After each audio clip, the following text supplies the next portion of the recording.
ఈ రోజు ఎలా తయారయ్యాడంటే చంద్రబాబు నాయుడు భవిష్యత్తులో నేను అధికారంలోకి రాలేను అని తెలిసిపోయి మొన్నటి వరకు ప్రతిపక్షాలను బెదిరించేవాడు, జర్నలిస్టుల్ని బెదిరించేవాడు, మీడియా వాళ్ళని బెదిరించేవాడు, అధికారులు బెదిరించేవాడు. ఇప్పుడు ఏకంగా ప్రజల్నే, ఓటర్లనే బెదిరించే పరిస్థితికి వచ్చేసాడు మన నంద్యాలలో చూస్తుంటే. అంటే ఓటమి స్పష్టంగా కనిపించేసరికి ప్రజలైనా కూడా ఏ మాటైనా మాట్లాడే విధంగా మాట్లాడుతున్నాడు. ముందుగా నంద్యాల ప్రజలకు ఆయన క్షమాపణ చెప్పాలని కూడా డిమాండ్ చేస్తున్నా. ఈరోజు నేను వేసే రోడ్ల మీద నడవద్దండి, నా పెన్షన్ తీసుకోవద్దండి, నా రేషన్ తీసుకోవద్దండి అంటున్నాడు. మీ నాన్న ఖర్జూరపు నాయుడు సొత్తా, లేదా మీ మామ ఎన్టీఆర్ సొత్తా, లేదా నీ పుత్రుడు లోకేష్ సొత్తా నువ్వు ప్రజలకు పెడుతున్నావు? ఈరోజు ప్రజలు కట్టే పన్నులతో వారికి సంక్షేమ కార్యక్రమాలు పెట్టి వాటిలో కూడా అర్హులైన వాళ్ళందరినీ కూడా తప్పించేసి మీ పార్టీ వాళ్ళకి ఇచ్చుకుంటూ ఈరోజు ప్రజల మీద అక్కసు చూపిస్తున్నావే. నువ్వు ప్రజల మీద చూపించడం కాదు, ప్రజలు నీ మీద చూపించాలి. ప్రజల నుంచి వసూలు చేసే డబ్బులతో జల్సాలు చేస్తూ ప్రజల్ని పట్టించుకోకుండా ప్రజల ఓటులతో ముఖ్యమంత్రి అయిన వారి సమస్యలు దూరం చేయకుండా ఉన్న నీ దగ్గర నువ్వు ఖర్చు పెట్టిందంతా కూడా వసూలు చేయాలని ప్రజలు ఈరోజు ఆలోచిస్తే నీ పరిస్థితి ఏంటో ఒకసారి ఆలోచించుకో. ఈరోజు నీ ప్రత్యేక విమానం గాని, ఈరోజు లింగంనేని ఎస్టేట్లో 60 కోట్ల రూపాయల నీ అక్రమ కట్టడం గాని, అలాగే నీ భార్య నీ కోడలు పక్క రాష్ట్రంలో 5 స్టార్ హోటల్లో ఖర్చు చేసే ఆ ఖర్చుల బిల్లులు గాని, ఈరోజు నువ్వు చేసే ప్రపంచ పర్యటన విలాసవంతంగా ఆ డబ్బులన్నీ ప్రజలవి. ప్రజలకు ఉపయోగం లేని పనులు చేస్తూ నువ్వు నీ కుటుంబం సిగ్గు లేకుండా అనుభవిస్తూ ప్రజలను నువ్వు బెదిరించేది. నేను ఉన్నాను అని చెప్పి ముందర కొట్ట అంటారు తమిళ్లో. జీడిపప్పు కాయ ఉంటుంది, దానిపైన ఒకటి జీడిపప్పు ఇలా ఉంటుంది కదా, అలా అన్నిటికీ ముందేస్తాడు లోకేష్. సర్వే నంబర్లతో సహా జగన్మోహన్ రెడ్డి గారు మొన్న వైజాగ్ లో క్లియర్ కట్ గా చెప్పిన తర్వాత కూడా రండి పబ్లిక్ గా డిస్కస్ చేద్దామంటాడు. బహిరంగ విచారణ జరిగేలాగుంటే ఎందుకు ఈ కోర్టులు, ఏ పోలీస్ స్టేషన్లు? మీ నాన్న ఎందుకు కాంగ్రెస్ తో చీకట్లో ఒప్పందాలు చేసుకుని ఎర్రంనాయుడుతో కేసులు పెట్టించాడు జగన్ గారిని? ఆ కేసులన్నీ తీయించి పబ్లిక్ గా రండి, విచారణ జరుగుదాం. నువ్వు కోరిన విధంగానే పబ్లిక్ గా విచారణ పబ్లిక్ మధ్యలో చేసుకుందాం.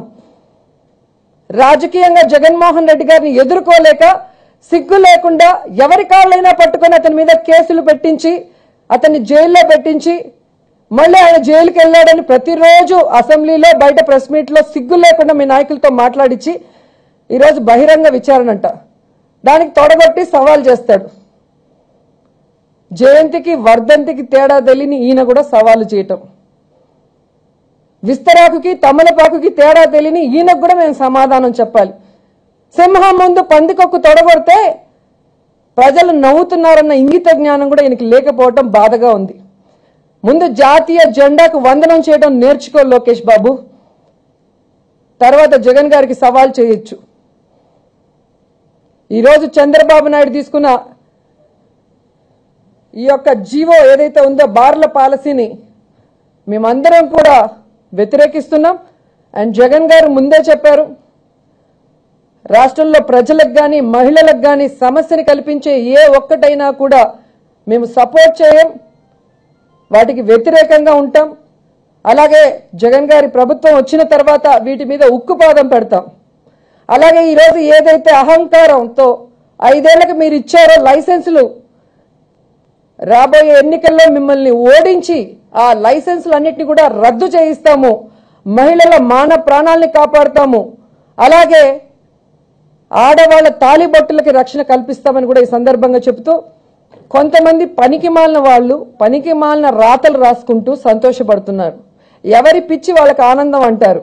అలా వాళ్ళు ఎదురుగా కూర్చొని చూసినట్టు వారి ఇష్టానికి వారు రాసుకుంటూ పోతారు. గతంలో జగన్మోహన్ రెడ్డి గారు ప్రత్యేక హోదా కోసం మోడీ గారిని కలిస్తే కేసుల కోసం కలిశారని రాస్తారు. మొన్న విశాఖలో తెలుగుదేశం పార్టీ పచ్చతమ్ములతో సహా ముఖ్యమంత్రి లోకేష్ అక్కడ భూముల్ని కబ్జా చేసి మరి విశాఖని మొత్తం దోచేసుకుంటుంటే దాంట్లో బొత్స సత్యనారాయణ గారి బ్రదర్ ఉన్నారు అని చెప్పి ఎలాంటి తప్పుడు వార్తలు ఈ పత్రికలు రాసే మనం చూసాం. ఆ తర్వాత బొత్స గారు సవాల్ చేస్తే దాంట్లో నిజం లేదనేది కూడా తేలిపోయింది. ఈ రోజు అలాగే రోజా జనసేనకి వెళ్తుందనో లేదా ఇంకో పార్టీకి వెళ్తుందో అని రాస్తున్నారు అంటే నిజంగా వీళ్ళకి విలువలు ఉన్నాయా, విలువలతో కూడిన జర్నలిజం చేస్తున్నారా నేను అడుగుతున్నాను. ఈరోజు సూటిగా ఆ పత్రికకు నేను ఒకటే చెప్తున్నాను, ఈరోజు పనికి మాలిన పార్టీ అయిన తెలుగుదేశం పార్టీకి మళ్ళీ నేను వెళ్లే ప్రసక్తే లేదు. తలా తోక లేని జనసేనలకి వెళ్లే ప్రసక్తే లేదు. నా ప్రాణం ఉన్నంత వరకు వైఎస్ఆర్సీపీ పార్టీలోనే ఉంటాను. రెండవది, 10 ఏళ్ళు ఒక సొంత చెల్లెల్లాగా పనిచేసిన నన్ను కులం చూసి మోసం చేసి ఓడించిన చంద్రబాబు నాయుడు ఎక్కడా? నేను పార్టీలోకి రాగానే నన్ను ఎమ్మెల్యేగా గెలిపించిన జగన్మోహన్ రెడ్డి గారు ఎక్కడా? ఒకసారి మీరు ఆలోచించండి. అలాగే అసెంబ్లీలో నా మీద కక్ష పెట్టుకొని రూల్స్ కి విరుద్ధంగా సంవత్సరం పాటు నన్ను సస్పెండ్ చేసిన చంద్రబాబు నాయుడు ఎక్కడా? అదే అసెంబ్లీలో నాకు సపోర్ట్ గా నిల్చుకొని నేను చేయని తప్పకు నాకు శిక్ష వేస్తుంటే రోజా నా సోదరి అని చెప్పి నా తలెత్తుకుని గర్వంగా నిలబడేలాగా చేసిన జగన్మోహన్ రెడ్డి గారు ఎక్కడో మీరు ఒకసారి ఆలోచించండి. జీవితాంతం జగన్మోహన్ రెడ్డి గారికి నేను రుణపడి ఉంటాను. ఈరోజు రాజకీయంగా నాకు గౌరవాన్ని ఇచ్చింది ఆయన, రాజకీయంగా ఒక స్థానం ఇచ్చింది ఆయన. నాకు తల్లిదండ్రులు లేరు, కానీ ఆ స్థానంలో ఉంటూ నాకు గౌరవాన్ని, రక్షణని, అవకాశాలను ఇచ్చింది జగన్మోహన్ రెడ్డి గారు, ఆయన కుటుంబం. కాబట్టి జీవితాంతం ఆయనకి రుణపడి ఉంటాను.